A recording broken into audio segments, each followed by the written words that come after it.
So, as you know, I've just finished my beginner freediving course, and I've been thinking about doing this video for a while. And basically, what I'd like to do is go through the science behind a freedive, starting from the surface, going down to 40 meters, and then coming back up. Because the science to me in freediving is actually really, really interesting.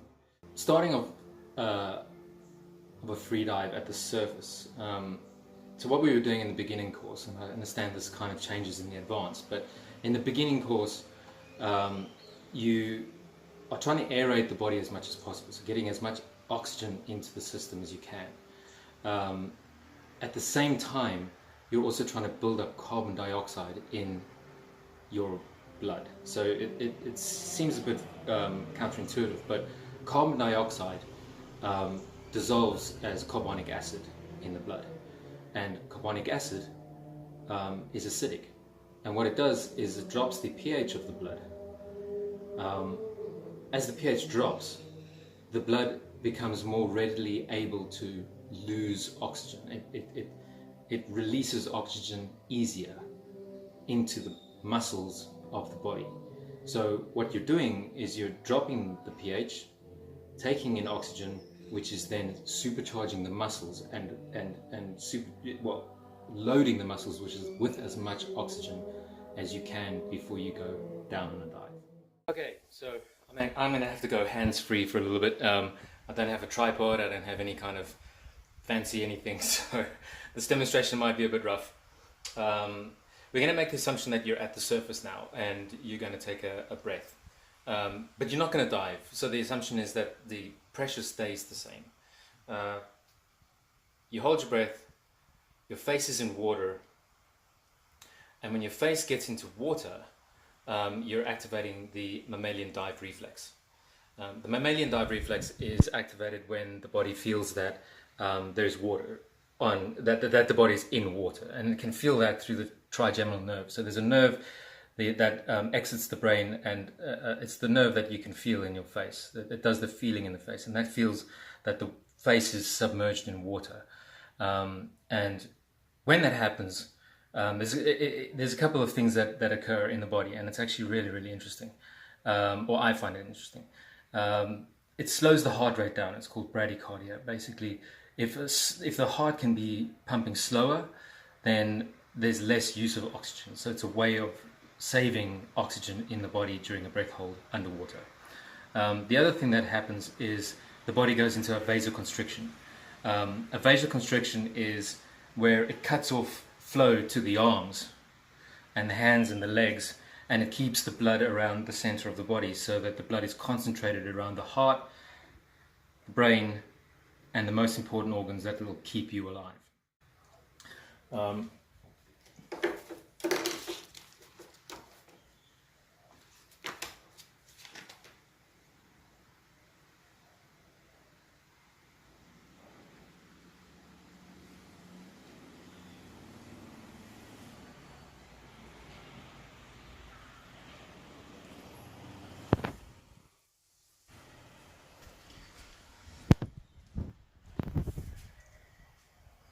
So the assumption is that we are going to hold our breath on the surface with our face in the water, and there's going to be no diving. So the pressure is not increasing.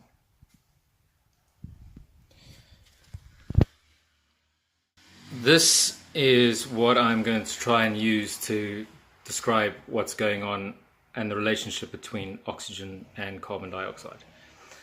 Oxygen is this one here. You can see it's labeled O2, and this one's carbon dioxide, labeled CO2. Now,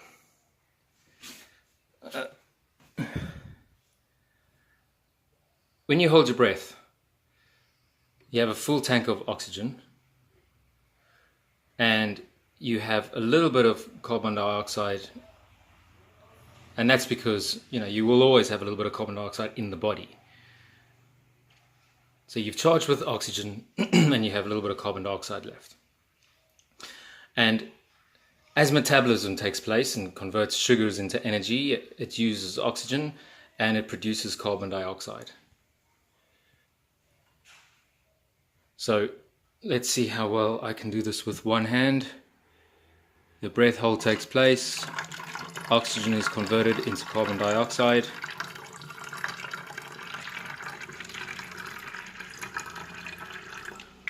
Right, so you've still got oxygen left in the body, but the first trigger to breathe has been triggered. So the body knows that there's an increase in carbon dioxide because it was down there and now it's up here. And the body is saying to you, you need to get some air. It's very premature, as you can see. There's still a lot of oxygen left in the body, but it's a fail-safe mechanism. It's trying to get you to a place of safety so that you can breathe oxygen. But we know better than that, and so it can be a little bit discomforting, but you can beat this feeling if you know that it's there and you train for it. And so you continue your breath hold, and please don't spill anything. Oops. Oops. Right. So you're down to about half tank of oxygen in your body, and the first X has been triggered. Now that is a contraction, and it's basically the body's way of telling you that you need oxygen in a physical way. So the diaphragm starts to twitch and you get like hiccuping actions, but we also know that this is early in the dive and it's the first contraction, so we can keep going, but the diaphragm is twitching and kind of trying to say, okay, it's a physical alert that we need to breathe. And if you see here, the first X is marked there, then the second one is a little bit of ways away, and then they get a lot closer as you carry on going into your carbon dioxide buildup. It's always the carbon dioxide that tells the body that it needs to breathe. So you keep using oxygen and you get the second trigger to breathe, and the third contraction comes in, and we keep going. And through training, you know how many you need, and we assume that that's far enough. Contractions are getting really close now, and it's time to come up to the surface. So you do, and you've still got oxygen left, and that's the blackout line. So when oxygen gets critically low, the body will black you out. And basically what the body's doing is that when it gets super low, the oxygen gets to a critical point, the body shuts down motion and it shuts down your brain, and you black out. It's a very clever way of saving oxygen. Unfortunately, you are under the water, and if you do not have anybody around that can help you, it'll end very badly for you. So that's why they say always dive with a friend, always dive with a buddy who can help you out. But in this case, we beat the blackout line by quite a long way, and everything should be just fine. Okay, so you're here at the surface of the ocean, and you've just done your breathe up, and you should have enough oxygen in your body, or you've tried your best, and you start descending.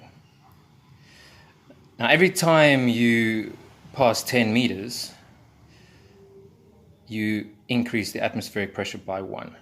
So at the start of your dive and at the surface, there's a pressure of 1 atmosphere. And that increases every 10 meters. So 10 meters you have 2 atmospheric pressure, at 20 you have 3, and at 30 meters you have 4, and then at 40 meters, which I haven't noted down here, you have 5 atmospheric pressure. So the pressure starts to build up as you go down, and that is because water is a lot more dense than air. Okay, so the previous demonstration was staying on the surface. This demonstration is actually holding your breath and going down in depth where the pressure increases. I have this fancy pot here which represents the body, your body. Here's the oxygen which you have taken as a breath, and this is the carbon dioxide, still with some carbon dioxide in it. So your body still has some carbon dioxide in it. There's a lot of oxygen, and this is your body. Take your breath, and you start going down, and the pressure increases. As the pressure increases, oxygen is pushed into the bloodstream from the lungs. Now, that's a good thing because your body, the pan, needs oxygen. Thing is, you're also using oxygen in metabolism.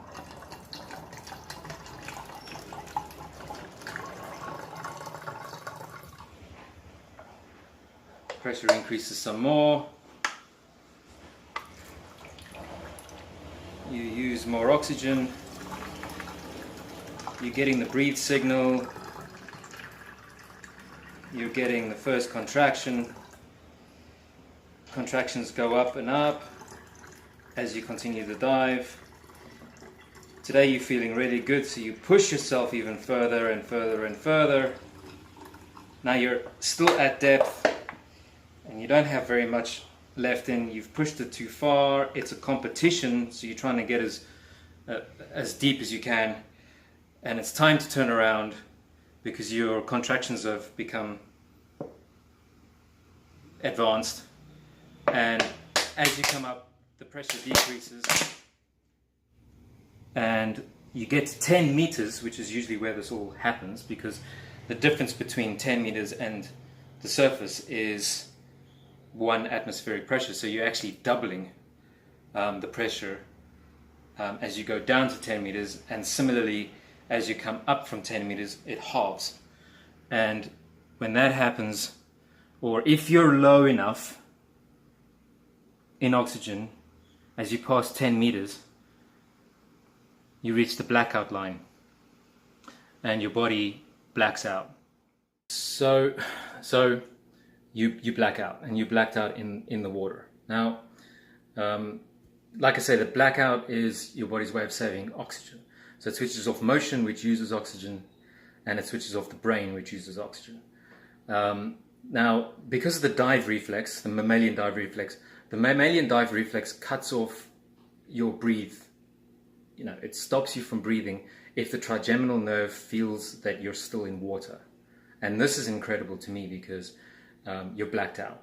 But subconsciously, the trigeminal nerve, the nerve in your face, feels that you're still in water, and it will not allow you to breathe in. What it does allow you to do is breathe air or carbon dioxide out. But you will never be allowed to breathe air in, even if you're blacked out. And that to me is incredible. In a blacked out state underwater, you still have about 4 minutes before the brain starts to get damaged. You get brain damage through loss of oxygen. So there's still 4 minutes for somebody to come down and get you, bring you up and bring you back to life. When I say back to life, recover, so you're breathing and that everything's okay. And we train to do this. So you swim down, you bring the diver back up, you take their mask off. And this is what I think is incredible, is that the way you bring somebody back and get them to breathe again is that you tap them on the face and you breathe across the eyes, because as soon as they feel air, as soon as the trigeminal nerve feels that it's in air, it releases the dive reflex, or the I think it's an esophageal constriction, and the person then starts breathing again. It's quite seldom that you'd need to have rescue breaths. Just breathing across the eyes, letting the brain know that it's in air, allows it to start breathing again. I realize that I'm making it sound like blackouts happen all the time. They don't. Divers come up from depths all the time. Blackouts only happen when you're being stupid and you're pushing your limits way too far. So don't be stupid. So that's going down and coming back up again. The human body has 2 more tricks. One, not so great, but not terrible. And the other one, pretty good. As you go down from the surface and the pressure increases and your lungs decrease, the vagus nerve is triggered. This is an abnormal situation for the body. The lungs shouldn't be shrinking, and very soon into a dive, the body can tell you to breathe, or the breathe urge can be triggered. And this is triggered by the vagus nerve because of the lungs shrinking. This is easy to get over. You kind of stop, take it easy, go back up again, and you train the nerve to know, and the brain to know that the lungs will be shrinking and expanding pretty often during the next hour or two. The next trick is very, very clever, and it involves the spleen. Now, what the spleen does is it filters the blood and harvests old red blood cells. And they usually, or they will contain oxygen still, but the spleen pulls out old red blood cells containing oxygen and stores them for destruction. Very soon into the dive, and I think it is after the body starts to slow the heart down, and carbon dioxide levels increase, the spleen can contract and release a lot of these red blood cells back into the blood, and acts as a very miniature scuba tank, allowing fresh red blood cells to enter the bloodstream and injecting the body with oxygen. So there you go. That's a breakdown of what I thought was interesting about freediving and what the body does, from being able to adjust the acidity of the blood to inject more oxygen into the body, equalizing the ears as you go down, the blackout system where the body stops the brain and motility, partial pressures which force oxygen into the blood system, the spleen which releases oxygen, vasoconstriction which restricts the amount of blood flowing into the arms, protecting the body, the mammalian dive reflex which stops you from breathing underwater. All of these things come into play, and it makes you realize that the body really was designed to dive. I mean, as human beings, we used to forage in the sea, we used to dive for food in the sea itself. Going back to Hawaii and going to a lot of civilizations and cultures that live in the vicinity of the ocean, a lot of them have learned to dive and have learned to use the dive reflex and the body's ability to dive to stay down for longer and get more food. I found this very interesting course. I'm strongly considering doing the advanced course because there are tricks in that advanced course that are going to be very, very interesting to learn. And if I do, then you probably will be hearing more about this. If the science is wrong, you have questions, something's up, feel free to leave a comment, and I can obviously look it up again and make an amendment. But until then, I'll see you soon.